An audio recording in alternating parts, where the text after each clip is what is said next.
Assalamualaikum warahmatullahi wabarakatuh. Waalaikumsalam warahmatullahi wabarakatuh. Gimana kabarnya hari ini? Alhamdulillah. Sudah makan semuanya? Sudah sholat semuanya? Sudah. Oke. Hari ini hari jam terakhir ya, di hari Kamis ini. Saya mau mengingat kembali. Kira-kira terakhir yang kita bahas itu tentang apa?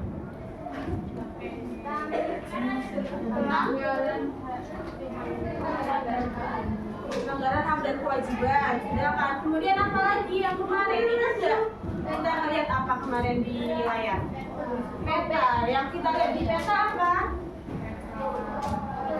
Wilayah Indonesia. Kemudian apa lagi yang kita lihat di sana? Apa lagi yang dilihat di peta? Ada yang mau menyuarakan? Selain wilayah Indonesia, kita juga mengidentifikasi apa di peta itu? Batas wilayah Indonesia. Ada nggak batas wilayah kita nih yang sedang red zone kira-kira? Ada. Wilayah mana itu yang lagi red zone?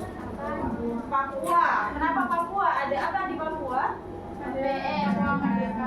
Gerakan Papua Merdeka. Terus apa mana lagi? Wilayah Indonesia yang hampir kena konflik. Natuna. Kenapa Natuna?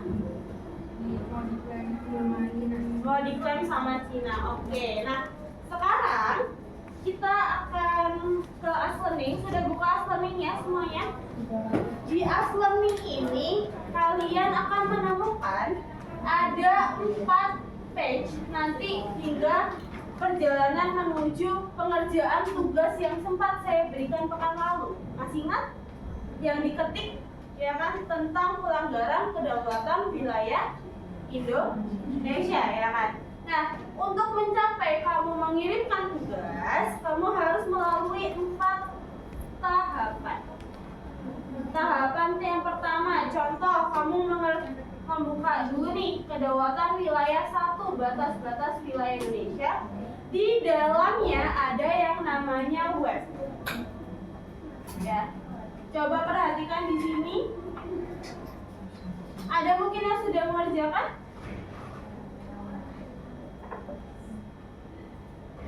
Kita kenalkan lagi, kita ingat lagi bagaimana nih kedaulatan wilayah kita. Kemana saja batas-batas wilayah negara Indonesia. Sudah membuka semua webnya? Wilayah masing-masing. Sekarang kita lihat.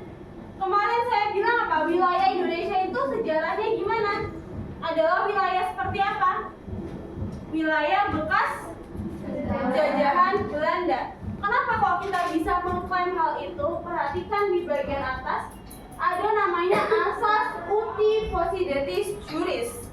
Asas itu mengizinkan negara-negara yang menjajah yang dijajah untuk mengklaim wilayahnya itu berdasarkan wilayah jajahan kolonial sebelumnya.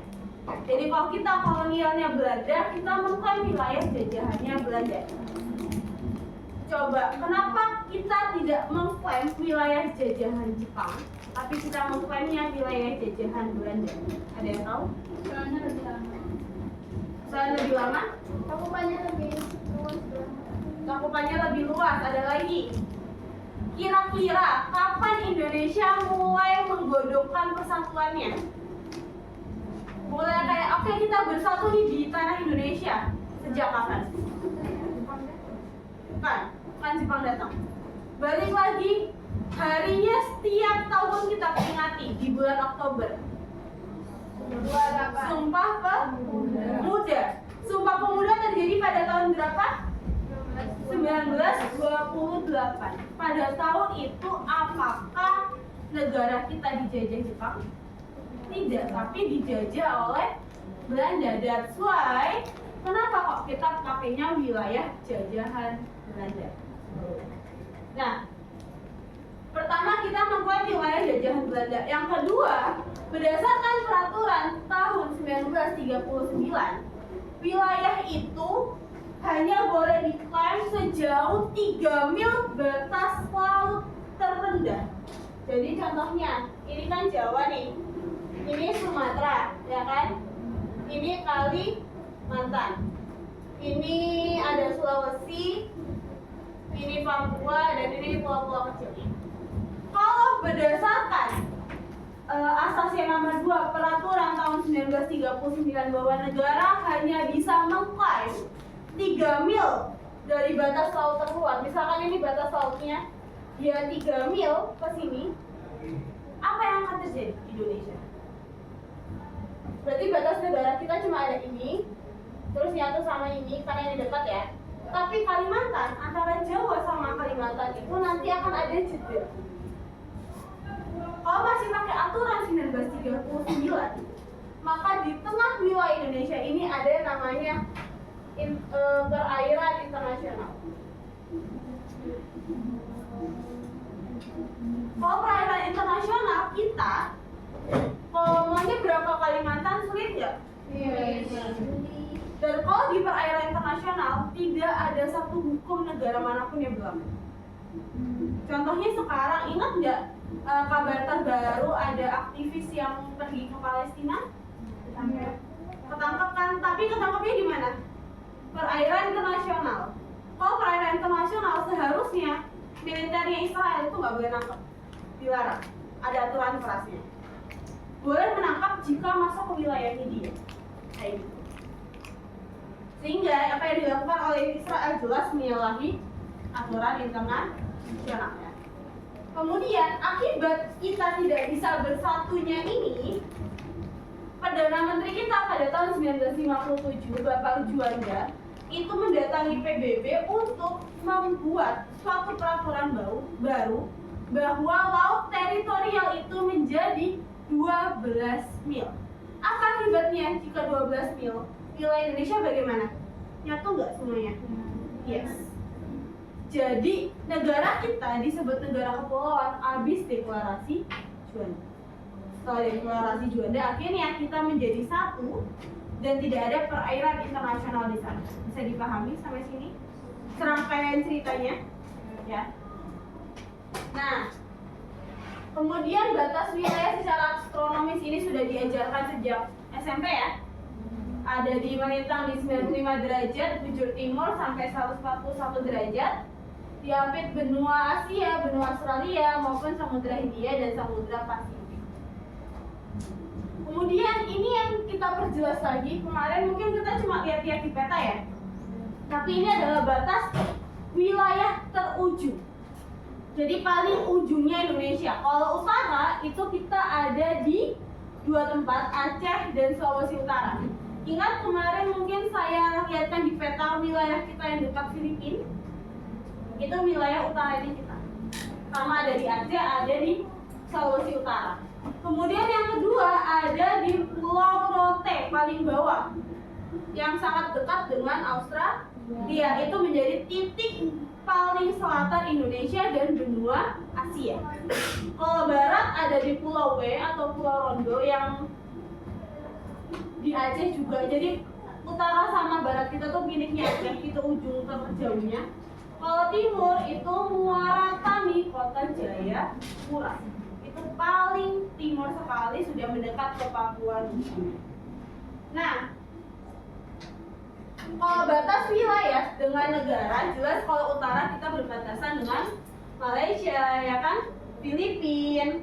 Kemudian ada apa lagi kalau utara? Malaysia, Filipina, Singapura. Kalau berbatasan secara darat langsung itu hanya ada di Malaysia dan Papua Nugini. Cuma dua negara. Satu lagi? Yang di daerah selatan berbatasan darat dengan kita? Timor Leste. Ya. Kalau misalkan batas laut, nah laut teritorial kita itu punya aturan 12 mil untuk wilayah kedaulatan negara. Tapi untuk zona ekonomi eksklusif, mungkin ini gabung nanti sama geografi ya. Zona ekonomi eksklusif itu adalah zona di mana kita punya hak untuk mengeksploitasi sumber daya alam sebanyak-banyaknya. Itu sejauh 200 mil. Makanya di ZEE inilah yang bakal kena nantinya sama Laut Natuna. Laut Natuna kita paling ujung atas kalau ZEE diterapkan itu bersinggungan dengan klaimnya Cina. Inilah yang bakal jadi sengketa. Bisa dipahami sampai sini? Oke. Sekarang kita coba jawab pertanyaan. Coba nomor 1, asas hukum internasional yang menyatakan bahwa wilayah negara baru mengikuti wilayah bekas penjajah sebelumnya. Disebut apa? Posidetis juris ya. Deklarasi Juanda tadi pada tahun berapa? 1957. Indonesia terletak di antara benua Asia dan Australia. Betul nggak? Betul. Laut teritorial kita lebarnya 24. Laut teritorial berapa? 12. Berarti ini harus salah ya. Indonesia memiliki 3 zona waktu. Benar ya. ZEE Indonesia memiliki lebar 200 mil. ZEE tadi berapa? Zona ekonomi eksklusif 200 mil. Pulau Niagas yang berada di wilayah paling selatan Indonesia, betul nggak? Niagas tadi ada di mana? Niagas itu pulaunya Sulawesi Utara, berarti adanya di mana? Di bagian utara. Sehingga ini jadi salah. Kalau zona laut teritorial tadi buat apa? Kedaulatan penuh negara. ZEE hak mengelola. Kalau zona bersebelahan itu pengawasan bea cukai dan imigrasi. Kita sampai nomor 5 dulu. Pernyataan yang benar mana? Berbatasan daratnya dengan apa aja tadi?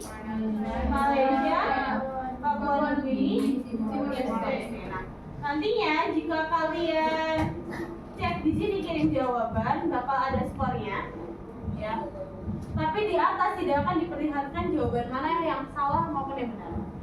Cuma ada skornya. Jadi mungkin nanti di rumah kalian bisa latihan ya buat PSAS-nya untuk mengerjakan ini.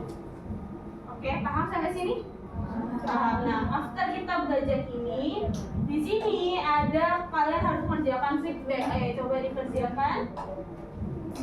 Silakan dilihat ada 2 pertanyaan di sana. Pemahaman terkait batas-batas wilayah Indonesia selama proses terhimpunnya wilayah Indonesia saat ini seperti apa yang tadi saya jelaskan. Coba dijawab. Saya kasih waktu 5 menit. Ada pertanyaan sampai sini? Siapa yang mau bertanya? Tidak ada? Oke. Coba dijawab dulu.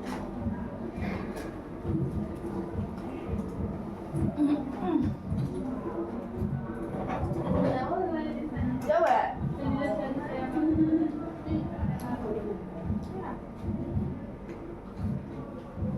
Batas wilayah Indonesia tadi apa aja? Nah, coba dijawab pemahaman kalian ada di mana? Mungkin batas daratnya sama siapa? Batas lautnya dengan siapa? Coba. Ada pertanyaan?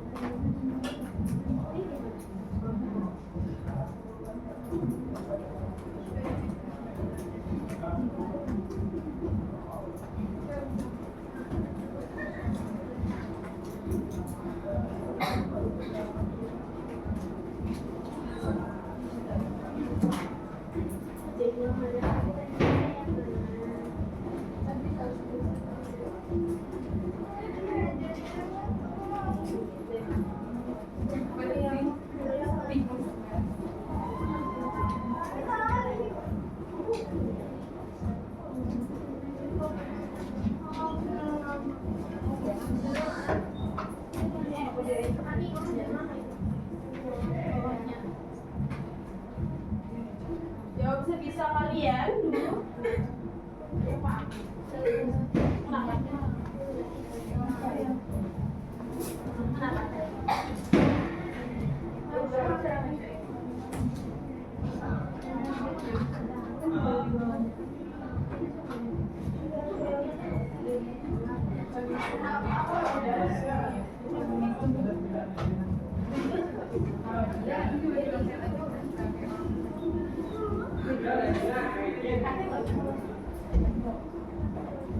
Bisa Namanya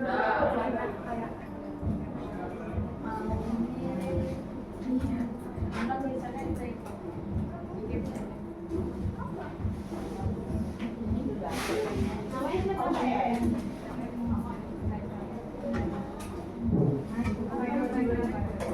Misal sudah mengisi.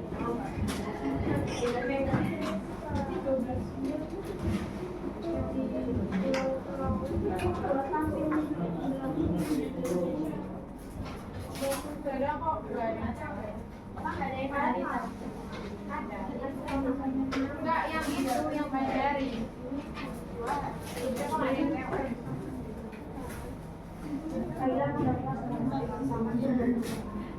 Katanya namanya siapa? Gak ada. Di sekarang Iya, ini gak ada. Berarti sudah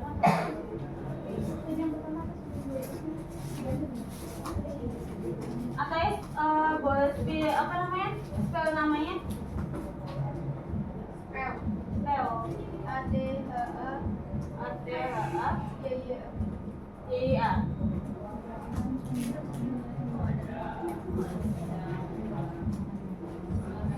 Ayo.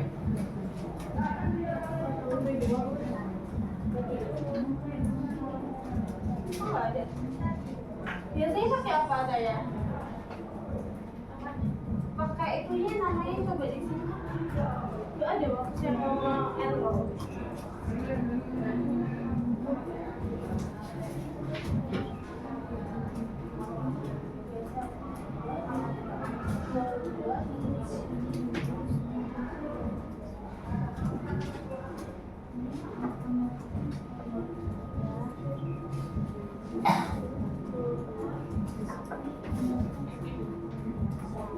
Sudah masuk sudah.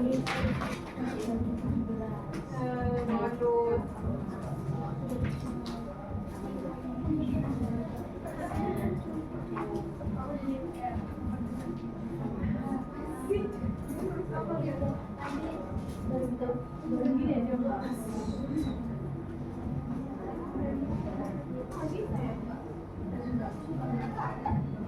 Coba nanti ke Ustadz Bagus ya saya ya.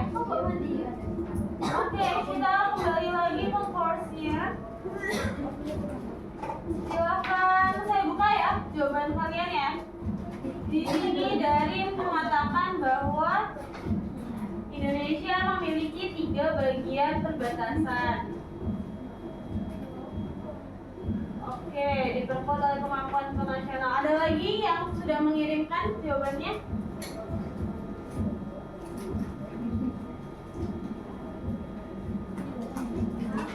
Ayo dikirimkan jawabannya.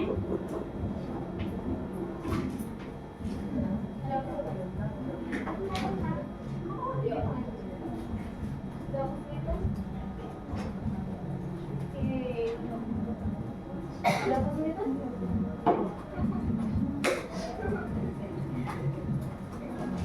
Ada kesulitan ini?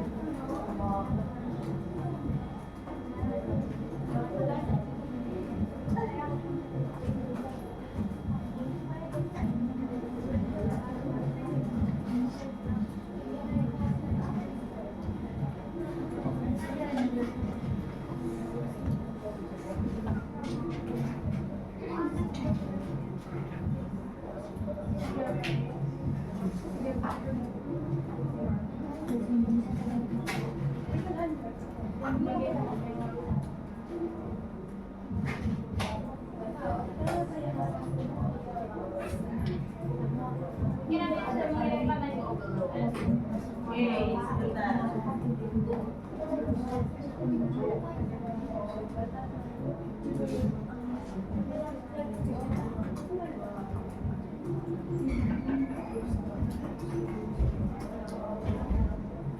Ada lagi mungkin yang sudah argumennya sudah kuat gitu. Aku juga.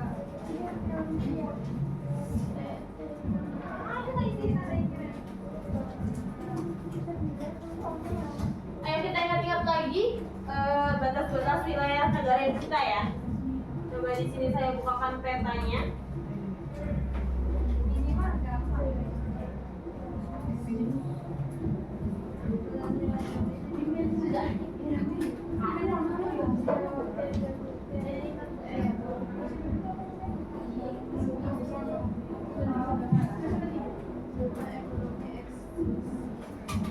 Oke, ini adalah Indonesia. Tadi pulau paling utara pulau apa? Pulau Miangas. Ayo kita cari pulau Miangas ada di mana?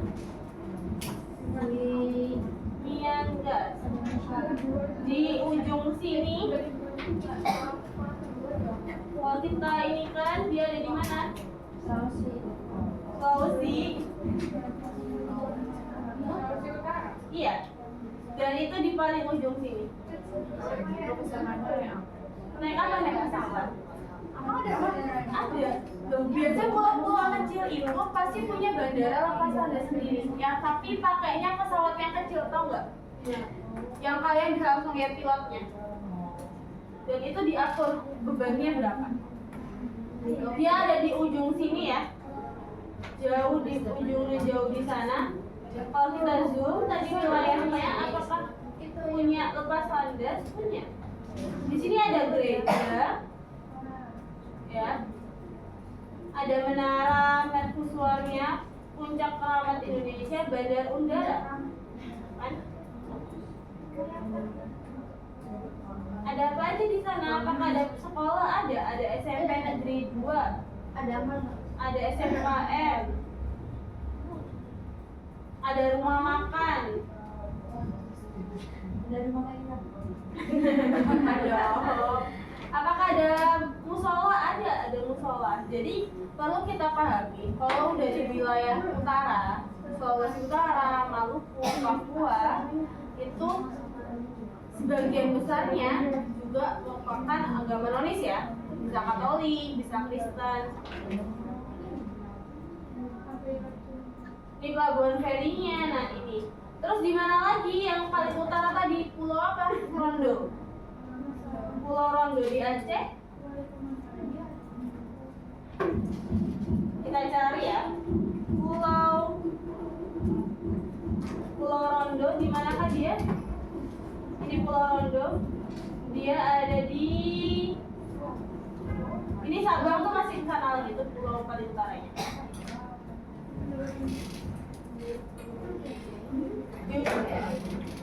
Nah, kalau pulaunya Pulau Rondo ini lebih ke nggak berpenghuni ya, pulaunya ya. Biasanya tuh dipakai buat masang ZE kita 200 mil. Gunanya buat apa? Biar masih kena di wilayah pencarian. Jadi nelayan itu bisa sampai sini. Bahkan kita bisa patroli juga sampai sini. Karena kalau sudah lepas dari wilayah Indonesia, sudah nggak bisa itu. Terus kemudian pulau paling barat tadi apa? Pulau W ya.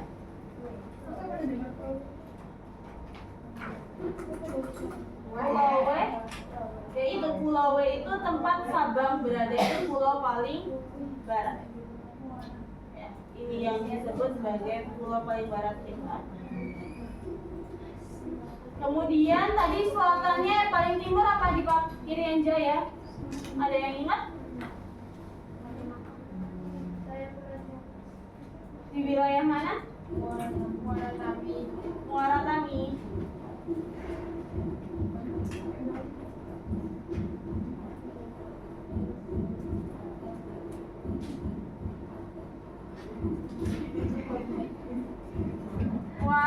ya. Ini pulau paling timur, Muara Tami.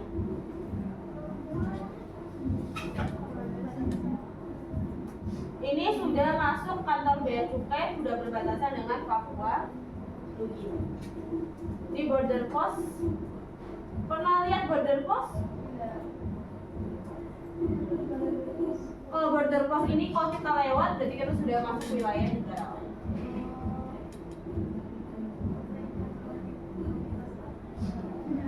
Kayak di Korea.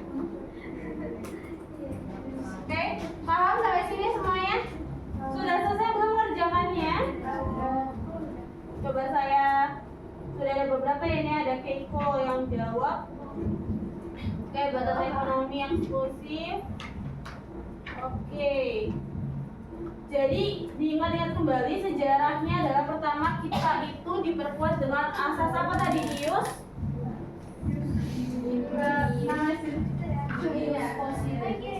President's Juries, ya kan? Kemudian diperkuat lagi laut pertamanya 3 mil. Kemudian ada perundingan tahun 1957, akhirnya menjadi berapa mil? 12 mil, baru ZTE-nya 200, ya. Oke, kita masuk ke bab kedua. Unit keduanya ancaman internal nih.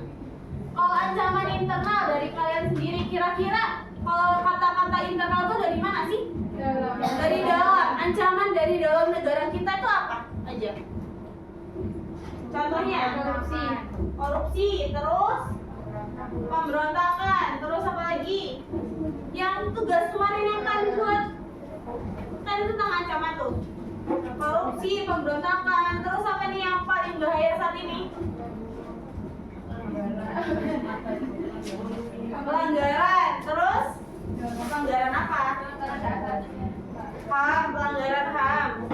Ada apa lagi? Hoax, ya kan? Benar nggak? Hoax itu bahaya atau tidak? Bahayanya kenapa? Fitnah, betul. Dari perspektif agama kita itu jatuhnya ke fitnah. Fitnah jelas dosanya jauh lebih berat. Kenapa? Dari fitnah itu bisa menimbulkan apa, Rek? Kebencian. Ada banyak mudaratnya nggak di sana? Nah, jadi ketika kalian sudah mendapatkan berita, harus diapakan? Apakah langsung diterima mentah-mentah? Nggak harus diapakan nih. Kalau misalkan dapat berita, harus kita apakan yang pertama? Cek kebenarannya. Kemudian bedakan itu berita yang baik atau berita yang buruk.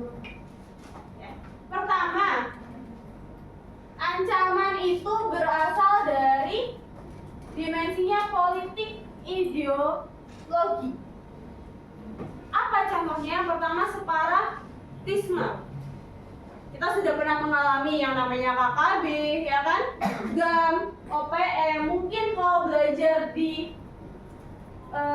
pelajaran sejarah Indonesia, sudah masuk ke sejarah Indonesia, itu ada pemberontakan Republik Maluku Selatan.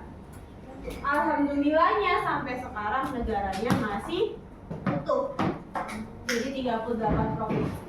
Kemudian yang kedua, ada namanya makar dan kudeta. Apa bedanya makar dan kudeta? Ada yang tahu? Kalau makar biasanya upaya menjatuhkannya itu hanya dibicarakan, hanya di bibir saja, itu sudah kena makar. Tapi kalau sudah bawa militer, mengambil alih alat vital negara, itu sudah masuk ke kudeta. Ya. Dan yang terakhir, ideologi alternatif mungkin ada komunisme, terus ada ideologi sekulerisme yang memisahkan agama dari kehidupan, atau mungkin radikalisme. Radikalisme di sini bukan hanya Islam kok ya. Ada yang mungkin agama non-Islam, contoh Kristen yang radikal, Katolik yang radikal, yang mau membunuh dan sebagainya. Atau mungkin agama-agama lain seperti Hindu, Buddha, dan Konghucu. Seperti itu. Kemudian di sini ada ancaman berdimensi sosial budaya atau SARA. Kenapa? Jelas kalau isu SARA itu sangat sensitif ya. Sekali kita lontarkan isu SARA itu sendiri, apa yang terjadi? Berikutnya, perpecahan. Semakin banyak isu SARA yang berkembang, mungkin ada konflik yang dibawa itu masalah yang sering banget itu, kenapa kok orang Islam gak mengucapkan selamat hari raya untuk negara untuk agama lain? Karena kan dengan tambah dipanas-panasin. Padahal itu bukan suatu hal yang perlu diperdebatkan. Ya. Kemudian lainnya adalah intoleransi dan polarisasi sosial. Kenapa ini? Pernah mendengar waktu pemilu kemarin kita terpecah menjadi beberapa kubu, betul nggak? Ada yang buzzer, terus apa lagi tuh? Anak Abah, kubu 02, terus apa lagi tuh bahasa-bahasanya? Kalau ini makin dipelihara, apa yang akan terjadi? Pecah nggak Indonesia? Pecah kan? Semakin dipelihara, ketidakstabilannya bisa-bisa kita bukan lagi bersatu, tahu malah terpecah belah. Itu juga masuk ke hoax dan hate speech ya. Kemudian kita masuk ke ekonomi dan tata kelola. KKN, korupsi, kolusi, nepotisme. Sayangnya Indonesia masih menjadi negara di peringkat teratas dalam kasus-kasus korupsi. Kalau kalian pernah dengar nggak korupsi di Cina hukumannya apa? Mati. Hukuman mati. Kalau korupsinya di Korea Utara? Siapa yang berani? Nah, siapa yang berani melakukan di sana ya? Siapa yang berani gitu kan? Orang tidur pas. Sayangnya KKN ini sampai sekarang masih merajalela di Indonesia. Apa langkah apa nih, yang langkah konkret apa yang bisa kalian lakukan buat menangani KKN? Yang pertama harus apa? Perintah para hakim sama pengacara. Apa sama? Jadi Nggak jadi. Langkah apa nih kira-kira kan sebagai generasi muda untuk menghalangi praktik KKN ini, apa yang harus dilakukan? masalahnya sekarang korupsi itu bisa dilindungi oleh hakim sama pengacara. Jadi harus Dipertegas. Mungkin bisa nggak kalau misalkan pernah lihat web-webnya daerah tentang anggaran? Pernah lihat nggak tiba-tiba di media sosial muncul tuh membeli gorden atau misalkan laundry gorden kantor gubernur mana seharga 20 juta. Pernah mendengarnya? Nah, dari mana dapat data itu? Sebetulnya data-data tentang transparansi uang rakyat itu bisa kalian akses, ada webnya tersendiri. Nah, langkah kita sebagai generasi muda apa? Mengawasi dari data-data yang terlampir di sana, apa aja nih uang kita dipakai buat apa aja oleh mereka. Seperti itu bisa. Oke? Kemudian yang terakhir adalah ancaman berdimensi keamanan. Kalau kalian tahu, kita tuh negara kepulauan dan juga negara yang paling bahaya masuknya apa? Narkoba. Narkoba itu datangnya dari mana biasanya? Lewat pelabuhan. Bea cukainya pelabuhan itu biasanya jaringan narkoba ketangkapnya di sana. Ton-ton, 1 ton, 2 ton itu lewatnya lewat laut. Sama aksi terorisme domestik. Aksi terorisme domestik itu kayak gimana? Terorismenya mungkin terorisme yang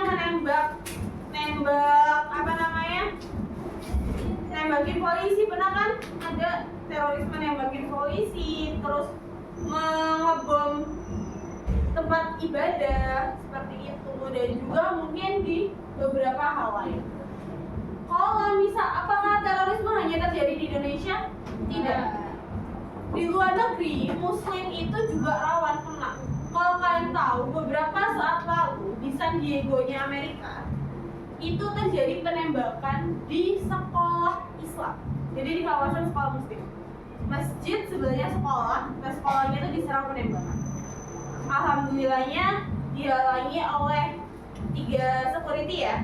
Tapi ya 3 security-nya itu mati, meninggal dunia. Oke. Nah, di sini juga ada soal latihan.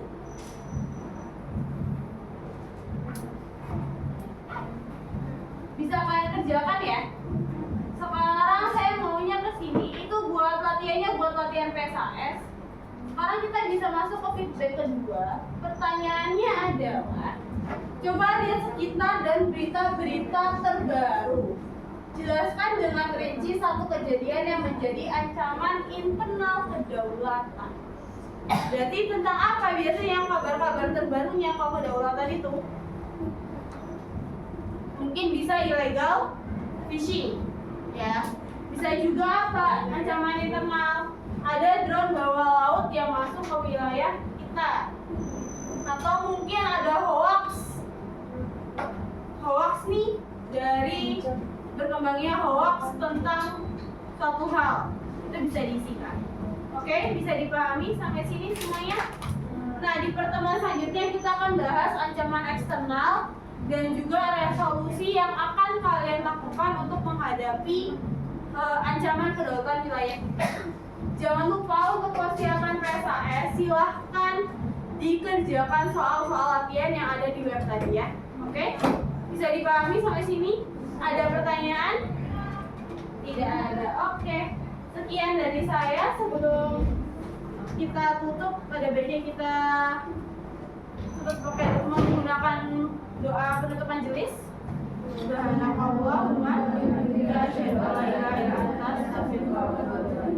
Wassalamualaikum warahmatullahi wabarakatuh. Waalaikumsalam warahmatullahi wabarakatuh.